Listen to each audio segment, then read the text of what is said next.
Beleza, pessoal. Hoje é a nossa 10ª aula e hoje tem bastante coisa, hein? Hoje nós vamos falar de algumas coisinhas que faltam aí da folha de pagamento. Vamos falar também de férias e de 13º. Então não vou gastar muito tempo de bate-papo aqui com vocês. Já vou colocar o slide para que a aula seja mais rápida, tá? Porque hoje tem bastante coisa. Assiste até o final, beleza? Vamos lá. Férias, 13º, nossa 10ª aula. Vamos lá. Primeira coisa que faltou falar aí das férias, da folha de pagamento, é o fundo de garantia por tempo de serviço, né? Bem simples. Ele vai ser recolhido 8%, então quem recolhe é o empregador, tá? Não desconta nada do empregado. Tem muita gente que acha que desconta FGTS do empregado, não desconta. Então é 8%, e 8% do quê? Do salário bruto. Então nós vimos que o salário bruto é composto por todos os rendimentos do mês do empregado. Então daquele salário bruto é calculado 8%, tá? Então fundo de garantia bem tranquilinho, não tem grandes problemas. O adiantamento salarial. O pessoal conhece como vale, né? Também tem algumas coisinhas para a gente falar. Por quê? Ele não é obrigatório, só se tiver previsão na convenção. Mas muitas empresas trabalham com sistema de vale. Então, se o empregado recebe o vale no meio do mês, por óbvio, esse valor de vale que foi adiantado do salário dele deve constar como desconto no lerite, né? Por quê? Imagine um indivíduo que ganha R$1.000 e recebeu durante o mês 400 de vale. Então, esse indivíduo, né, ele vai ter esses R$400 descontado na folha de pagamento dele. Porque senão ele vai receber R$1.000, com os 400 virou 1.400, tá? Então ele consta na coluna de descontos do lerite, tá? Portanto, é um desconto na folha de pagamento. Ele tem uma limitação de até 40% do salário base, ok? Então, só que você tem que se atentar, por exemplo, quando o empregado,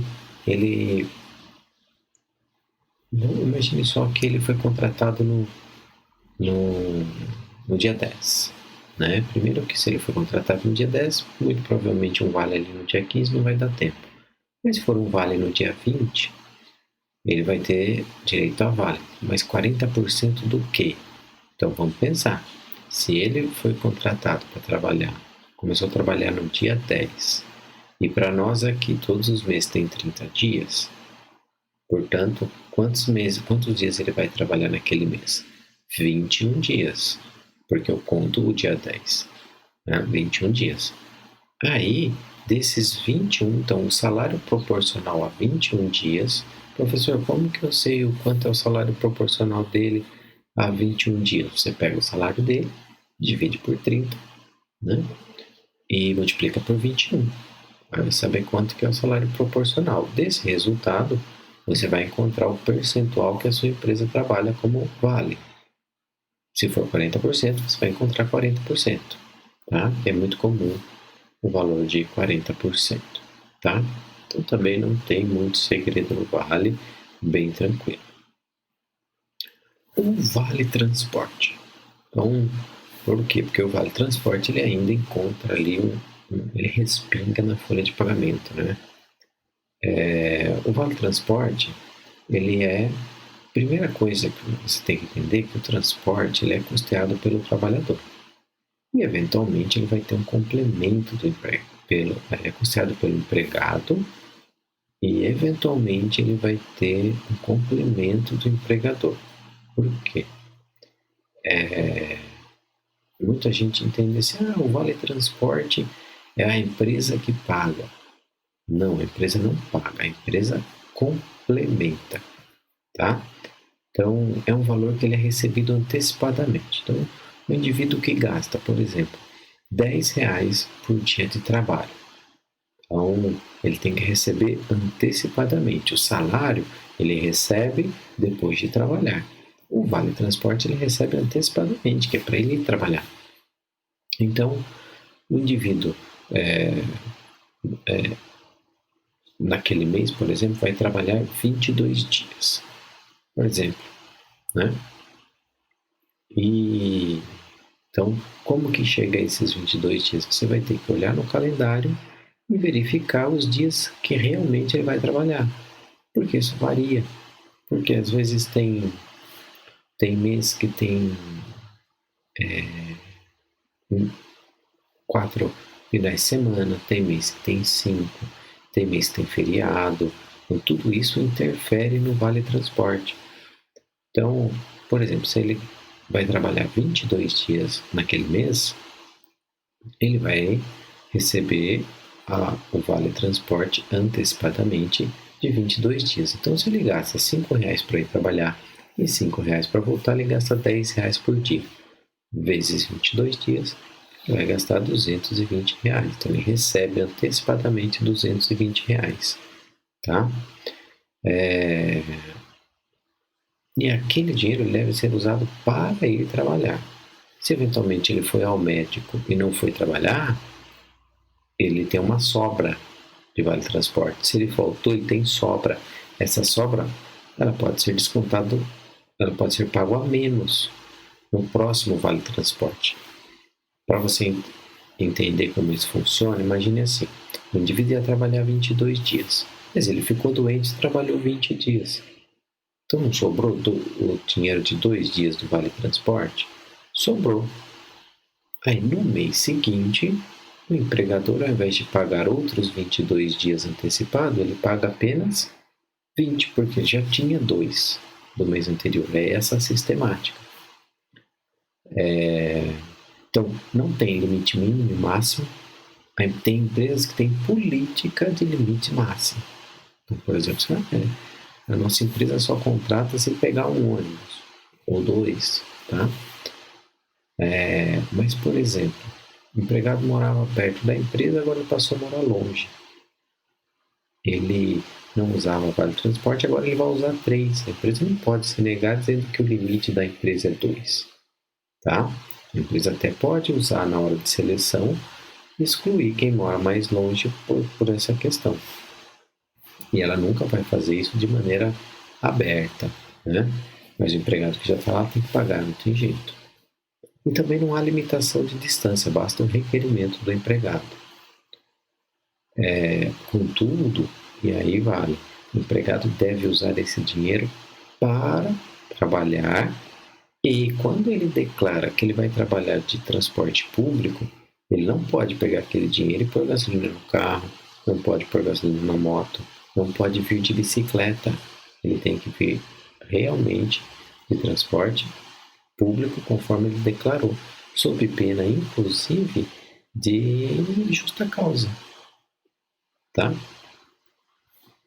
Tem muita empresa que autoriza? Tem, mas tem muita empresa que não, tá? Não pode. Se o empregado declarou que ele vem trabalhar de ônibus e requerer um vale transporte, e ele não vem trabalhar de ônibus, ele vem de carro, ele vem de moto, ele vem de bicicleta, ele não está economizando dinheiro. Na realidade, ele fez uma declaração falsa à empresa. Ele está mentindo para a empresa, tá?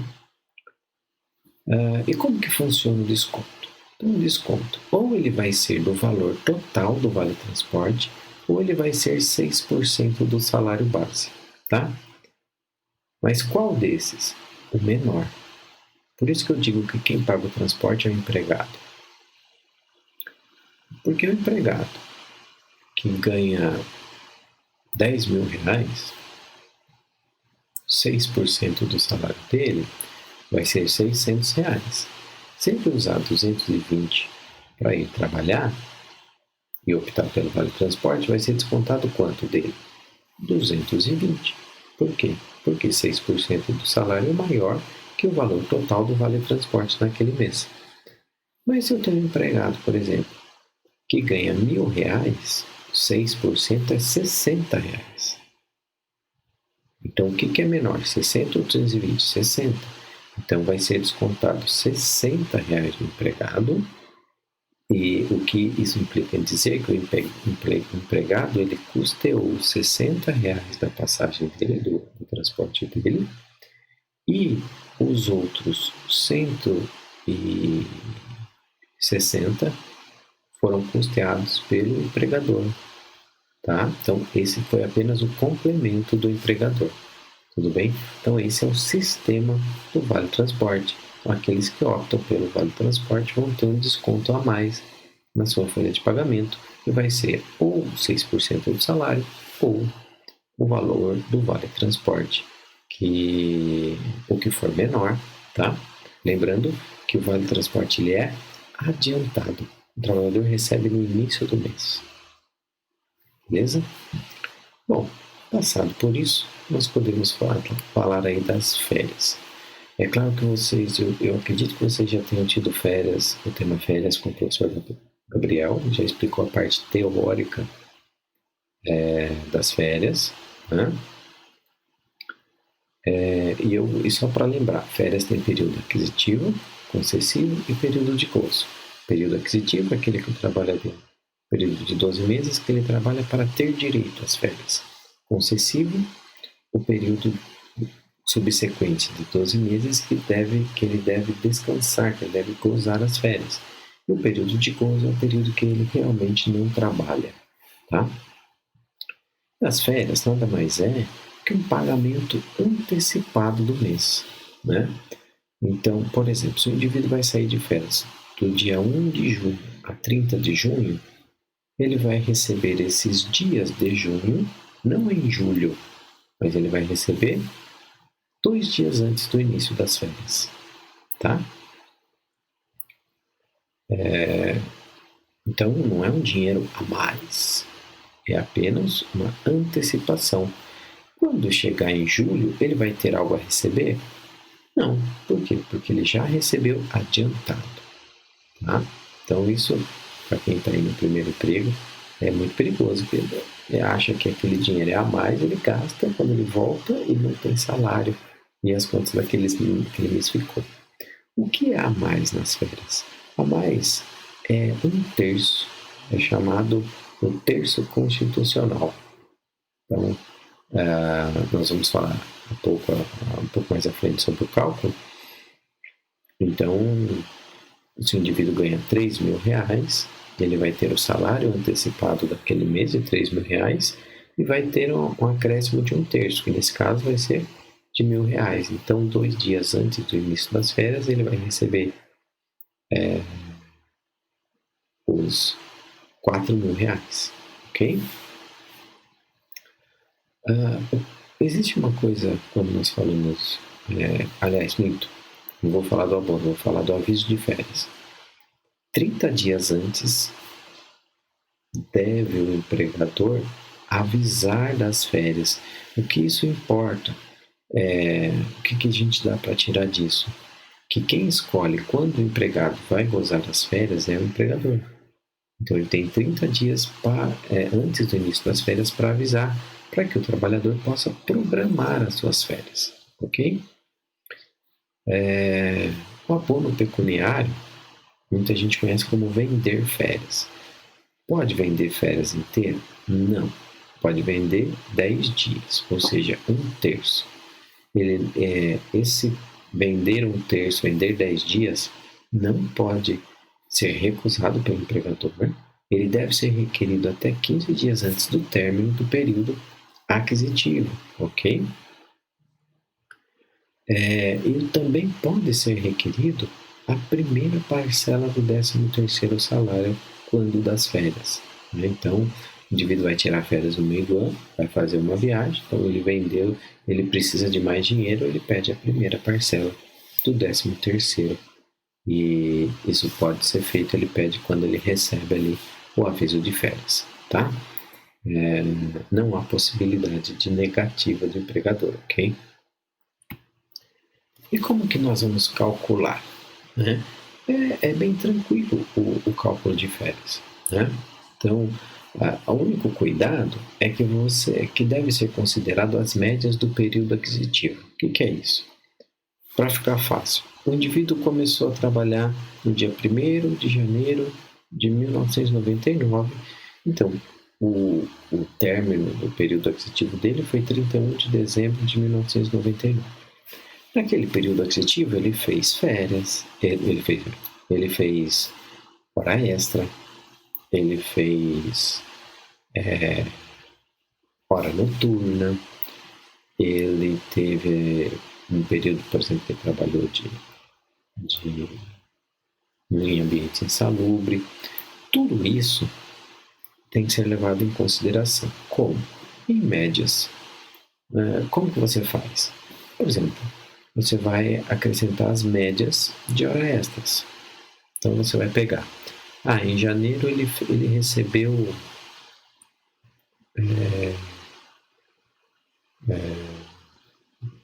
sei lá, em janeiro ele fez 10 horas extras, em fevereiro não fez, em março ele fez 2, em abril ele fez 5. Você soma todas as férias do período aquisitivo e divide por 12. É a média aritmética. E aí você vai fazer o cálculo e vai pagar junto com as férias. Agora, essa média desses rendimentos variáveis pode ser, se o indivíduo recebe comissão, pode ser comissão. Em todos esses valores variáveis, ele tem que entrar ali na média. Se ele recebeu, ainda que seja uma única vez, aquilo vai ser feita a média no período de 12 meses e ele vai ter que pagar para ele nas férias essa média, tá? Quando você encontrou o valor das férias, né? Ou seja, o salário dele mais as médias, ali você vai acrescentar um terço constitucional, né? Então, imagine só que o indivíduo ganha 3 mil reais e de maneira variável, ele naquele mês de variáveis, ele ganhou mais 900 reais. Então, 3 mil de salário, mais 900, então dá 3.900. Aí eu vou acrescentar um terço disso. Então, um terço de 3.900, eu sei que são 1.300. Então, ele vai ganhar 3.900 mais 1.300 do terço constitucional, que vai dar 5.200. E aí vai incidir sobre tudo isso INSS, FGTS, imposto de renda, assim como nós já vimos lá atrás, tá? Se o empregado, né, optar pelo abono salarial, as férias vão ser calculadas sobre 20 dias. Você faz o mesmo cálculo, mas aí você coloca 20 dias. Tá? Da mesma forma, proporcional, divide por 30 e multiplica por 20 dias. Tá? Os outros 10 dias você vai pagar ali também, mas você vai pagar a título de abono pecuniário. Tá? Então, na prática, o valor vai ser o mesmo. A única diferença é que sobre esse abono pecuniário não vai incidir INSS, nem FGTS, nem imposto de renda. Você deve estar perguntando, professor, mas como o valor vai ficar o mesmo? O valor vai ficar o mesmo porque você fez o cálculo de férias completo dele. 30 dias deu X. Você fez o cálculo com abono pecuniário, 20 é férias, 10 é abono, mas 20 mais 10 continua sendo 30, vai dar X do mesmo jeito. Tá? A única diferencinha aí é que sobre o abono pecuniário não incide INSS, FGTS nem imposto de renda. Ok? Os valores de férias não são somados aos rendimentos do mês para cálculo de imposto de renda. Ou seja, dentro daquele mês, vamos supor, o indivíduo saiu de férias no dia 15. Então ele tinha 15 dias para receber no mês seguinte, e a partir do 16º é férias, ele já recebeu adiantado. Aí quando você for fazer o olerite do mês seguinte, você vai calcular imposto de renda sobre 15 dias e INSS sobre 15 dias, ok? E o que ele recebeu a título de férias, você vai fazer um outro imposto de renda, tá? Não junta, não soma as coisas, ok? Por quê? Porque se somar, vai dar um valor muito alto, ele vai mudar de faixa, vai descontar muito o imposto de renda dele. Então a legislação determina que eles sejam calculados separadamente, tá? As férias têm mais uma característica, que é o seguinte, faltas injustificadas no período aquisitivo. Então, se o indivíduo tiver até 5 faltas, ele vai ter 30 dias de férias. Depois tem essa tabelinha que eu coloquei para vocês, e de 6 a 14, 24 dias só de férias, de 15 a 23, 18 dias, de 24 a 32, 12 dias, a partir de 33 dias de falta, ele não tem mais férias. Tá? É falta injustificada. Tudo bem? Férias proporcionais. Como que nós vamos usar férias proporcionais? Né? Em caso de rescisão. Então, o indivíduo vai ser demitido, naturalmente, na grande maioria dos casos, ele é demitido durante um período aquisitivo. Então, ele não tem ali, naquele período aquisitivo, ele não completou aquele período aquisitivo, então ele vai receber proporcionalmente. Proporcionalmente, como? Para cada mês, 12avos. Então, imagine, lembra aquele indivíduo que eu falei para você que ele foi contratado 1º de janeiro? Imagine que ele tenha sido demitido no dia 10 de maio. Então, ele tem do período aquisitivo dele janeiro inteiro, fevereiro inteiro, março inteiro, abril inteiro. Então, ele tem 4 meses. Ele vai receber 4 12avos. Né? Desses 4 12avos, ele também vai receber 1/3. Como que você vai calcular? Calculou as férias dele bonitinho lá, da mesma forma que as férias completas. Do resultado, você vai dividir por 12 e multiplicar por 4. Tá? Você deve estar pensando aí, professor, mas e os 10 dias? Os 10 dias funcionam o seguinte, se ele trabalhou até 14 dias, ou seja, não deu metade do mês, né? Aquilo é arredondado para baixo, então esses 10 dias ele vai perder, tá? Mas se ele trabalhou a partir de 15 dias, ele já tem um mês completo. Então, por exemplo, se eu demito ele no dia 20, ele não vai ter 4 12avos, mas sim 5 12avos. Então, o cálculo de férias é normal. Aí, do valor que dá, você divide por 12 e multiplica pelos meses que ele tem direito na proporção, tá? E vale lembrar que o tempo de aviso prévio, quer seja trabalhado, quer seja indenizado, ele entra para o cálculo de férias proporcionais. Então, pensa assim, o indivíduo ele foi demitido no dia 20 de maio. Então, ele foi contratado no dia 1º de janeiro, que aí, entre aspas, é o aniversário do contrato de trabalho dele, e foi demitido no dia 20 de março. E ele teve direito a 33 dias de férias, de aviso prévio, por exemplo. Então, ele tem lá janeiro inteiro, fevereiro inteiro, março inteiro, abril inteiro. Maio ele tem 20 dias, mas 20 dias conta uma proporção de 1 12avo, então já são 5 12avos. Mas eu tenho 33 dias de aviso, então 33 dias de aviso vai levar para o dia 23 de junho. Esse junho também entra nas férias proporcionais, então nesse caso ele vai ter 6 12avos de férias proporcionais para receber na época da rescisão, tá? Eu sei que é um assunto pesado, eu sei que se você aí tiver com dificuldade para entender, para o vídeo, volta, assiste de novo, ou vai lá na aula e pergunta para mim, tá? 13º. 13º ele é um pouco mais simples que as férias, né? Ele vai ser pago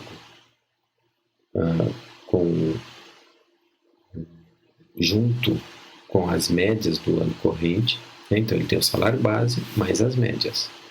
Como as férias usavam as médias do período aquisitivo. Aqui não, aqui eu uso a média do ano. Por quê? Porque o 13º ele conta de janeiro a dezembro, tá?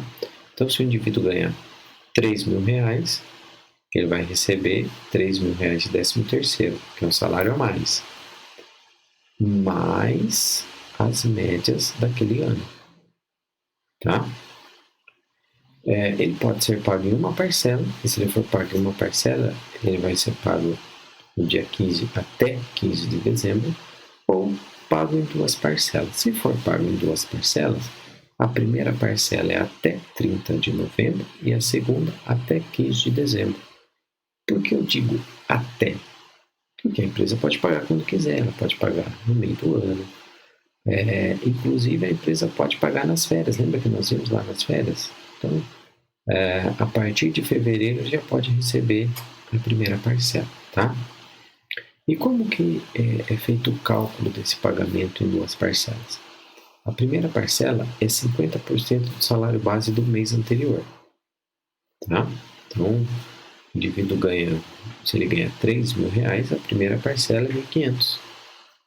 Se ele ganha 2.000, a primeira parcela é 1.000. Se ele ganha 4.000, a primeira parcela é 2.000, tá? Na segunda parcela, aí vai incidir descontos de INSS, de imposto de renda, mas também vai ter as médias daquele ano. Então, ele vai ter um acréscimo das eventuais médias e vai ter os descontos nos formatos que nós já conhecemos, de INSS e de imposto de renda, tá?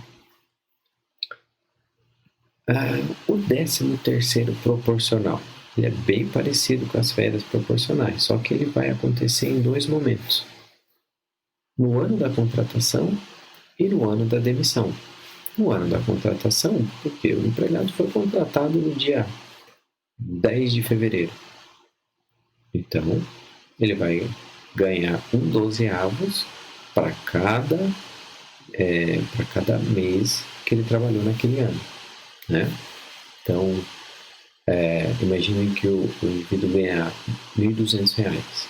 Portanto, cada mês é 1/12 de 1.200, é R$100.